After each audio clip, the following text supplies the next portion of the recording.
Olá, pessoal. Vamos começar a aula 6 do terceiro bimestre. O assunto que nós iremos abordar ainda se encontra dentro do eixo de estatística, onde nós iremos trabalhar as medidas de centralidade. Então, as medidas de centralidade ou de tendência central ou de posição, ou seja, nós podemos usar essas três nomenclaturas para se referir a essas medidas quando estamos estudando estatística. É determinada por um valor que revela uma tendência para a centralidade dos valores obtidos em uma pesquisa, certo? Então, o que isso quer dizer? Quando a gente organiza os valores, é a tendência de ir para a direção central para a gente entender alguns fatores do andamento da pesquisa. Então, as medidas de centralidade são três, que são média, que é o que a gente vai estudar hoje, mediana e moda. Mediana e moda a gente vai deixar para a semana 7, tá? Então, dando continuidade, nós iremos ver a definição de média aritmética, certo? Que é uma razão, quando se usa o termo razão, se refere à divisão entre a soma dos valores e o número total de valores. Então, aqui a gente vai ver numa representação genérica, que é a parte matemática, né? Geralmente, a média é representada por x e uma ênfase aqui, de um traço em cima. Então, esse símbolo aqui representa a média aritmética, que é igual ao somatório dos valores dividido pelo número total de valores.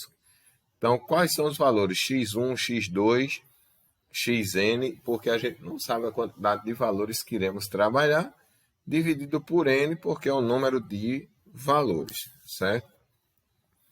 Então, aqui está dizendo uma observaçãozinha que, quando se calcula uma média de algo que a gente está trabalhando, o número que pode ser obtido, ele pode estar no rol de valores, como também não pode estar, ou seja, não é obrigado, tá? Vocês só irão efetuar o cálculo da média, certo? E a partir de então, vocês só vai obedecer às regras simples. Vocês somam todos os valores e o resultado os divide pelo número de valores que serão trabalhados. A gente vai ver isso aqui na prática, com esse exemplo 1, certo? Esse exemplo 1 vai retratar exatamente o que a gente quer nessa questão. Ele vem dizer aqui o seguinte, que as notas que estão descritas abaixo é referente a um aluno do ensino médio, certo? Em 8 disciplinas. Aí aqui a gente tem uma organização de notas, certo? 7,5, 6, 4,2, 3,9, 4,8, 6,2, 8, 5,4. Aí o nosso desafio é calcular a média aritmética desses valores. Então, para a gente calcular a média, só basta a gente somar todas as notas que esse aluno obteve. Então, aqui está a armação, certo? Dividido por 8. Por quê? Porque 8 é a quantidade de disciplinas que esse aluno colocou aí na tabela, que foi a quantidade de notas, tá? Então, por isso que é dividido por 8. Se fosse 10, 5, 9, então ia dividir pelo número de disciplinas ou pela quantidade de valores que foram trabalhados. Então, aqui a gente vai trabalhar com 8 valores, logo você soma esses daqui e vai dividir obrigatoriamente por 8. Quando a gente somou, deu 46, que dividiu por 8 deu 5,75, ou seja, o que é a média? É se a gente transformasse todas essas notas em uma única nota, esse aluno teria uma nota geral de 5,75, certo?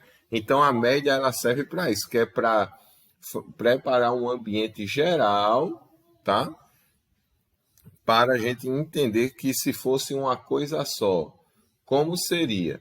Então, a gente viu que se essas 8 notas fossem transformadas em uma nota padrão, a nota desse aluno seria de 5,75, certo? Então, o resultado que a gente encontrou aqui, não temos nenhum valor na tabela de notas dele. Nós vimos notas que estão acima da média, como também notas que estão abaixo da média. Por exemplo, nessa disciplina aqui, na disciplina A, por exemplo, ele teve a média 7,5. Comparado à média, ele estava acima da média dele, de desempenho dele. Como nessa disciplina C, da mesma forma agora, só que ele está abaixo da média, da média de desempenho dele, né? O desempenho geral desse aluno é de 5,75, então a média 7,5, no caso, seria um desempenho acima do padrão dele, e a média 4,2 seria abaixo do desempenho dele mediano, tá? Agora, a gente vai ver esse exemplo 2. Esse exemplo 2 já exige um pouco mais da gente, que ele vem tratar do seguinte, tá? Ele vem dizer, a média dos salários de 15 funcionários de uma loja de autopeças é de R$ 1.323. O que isso quer dizer? É exatamente como foi explicado anteriormente, né? Então, se esses 15 funcionários fossem um único padrão de salário, vamos dizer assim, dependente da função, cada um receberia R$ 1.323. Mas, na realidade, a gente sabe que não é assim, porque de acordo com a função que uma pessoa exerce na empresa, ela ganha mais do que outra que exerce uma função de menor na hierarquia. Aí ele vem dizer o seguinte, a média da empresa é de 1.323. Aí o que foi que aconteceu? A empresa sentiu a necessidade de cogitar a contratação de 2 funcionários, certo? Aí aqui agora automaticamente vai alterar, por quê?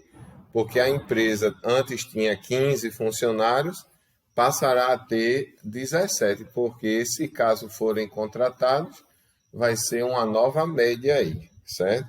E os salários desses profissionais seria um de 1.315 e o outro de 1.450. Então, pela média inicial, um ganharia abaixo da média e o outro ganharia acima da média. E a pergunta é, qual será a nova média salarial da loja?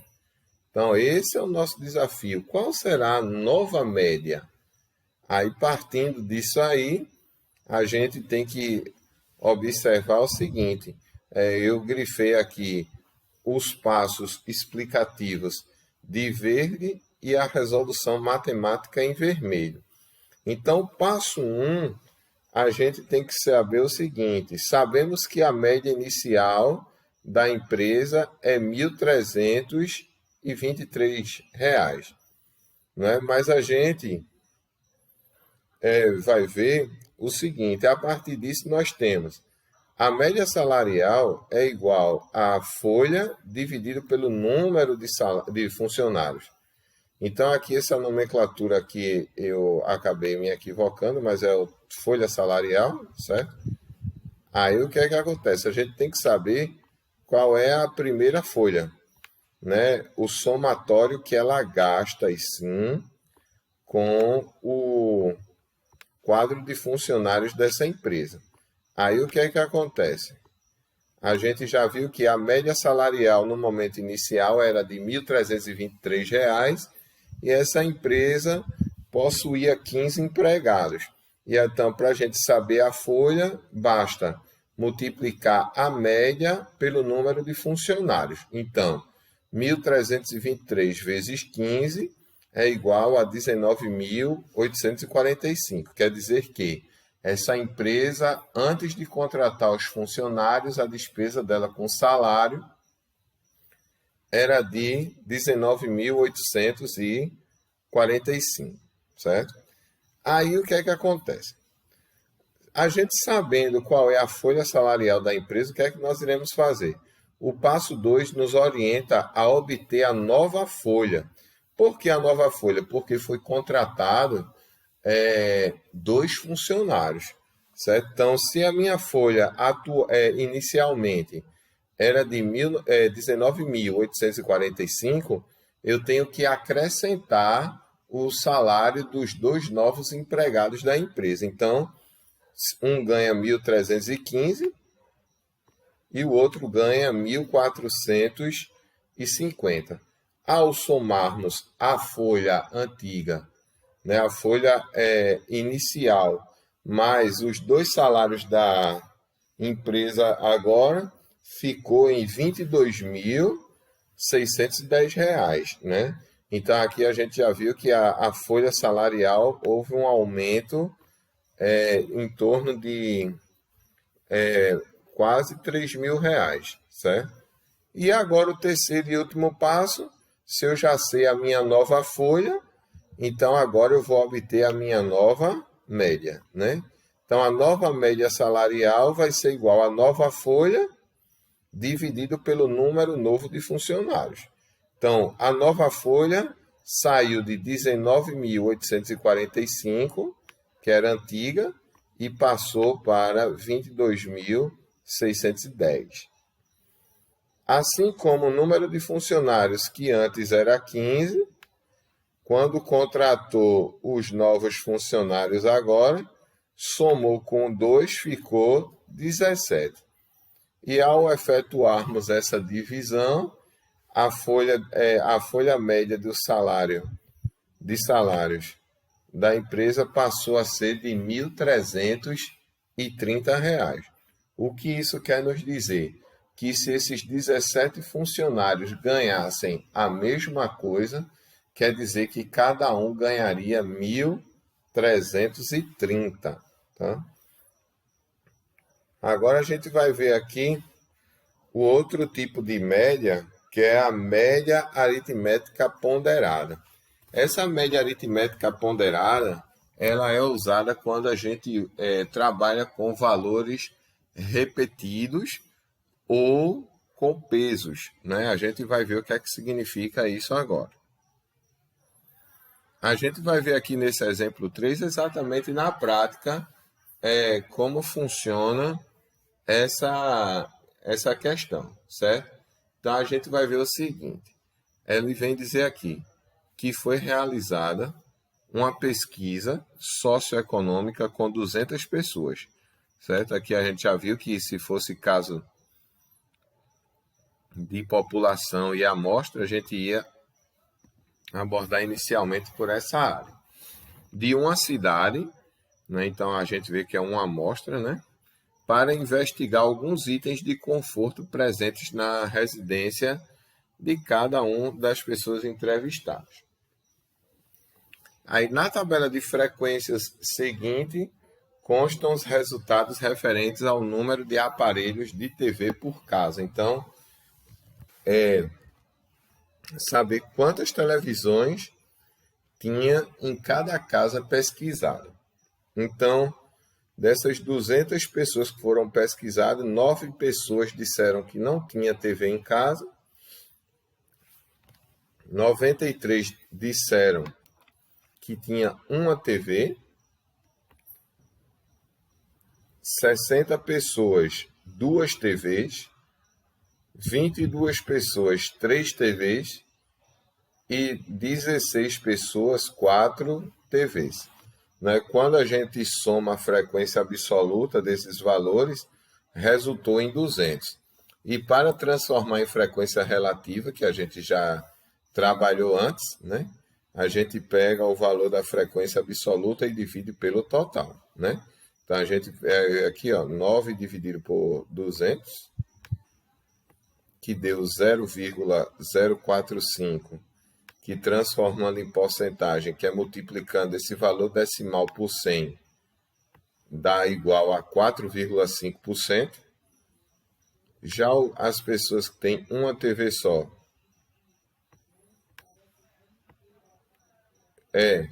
de 46,5% das pessoas pesquisadas. 30% das pessoas pesquisadas têm 2 televisões. 11% 3 televisões e 8% das pessoas 4 televisões em casa. Aí, quando a gente soma esse percentual, obrigatoriamente tem que resultar em 100%, certo? Então, a gente vai ver se todas essas pessoas tivessem, no caso, fosse uma só. No caso, seria qual o valor médio de televisões para cada pessoa. É o nosso desafio, certo? Aí a gente vai ver o seguinte, né? Nesse caso, nós vamos obter a resposta de 2 maneiras. Eu vou mostrar o primeiro modo, que é através da frequência absoluta, que é a mais usada. É equivalente ao somatório dos pesos por partes, dividido pelo total de pessoas pesquisadas. Então, no slide anterior, a gente viu que quem não tinha TV era 0 e 9 pessoas disseram que não tinha TV. Aí a gente vai sempre armar um cálculo de multiplicação, porque 9 pessoas disseram que não tinha televisão. Da mesma forma, uma TV vezes 93 pessoas. Né? Porque no caso, se a gente observar nesse grupo, se cada uma tem uma, quer dizer que vai ter 93 TVs. Já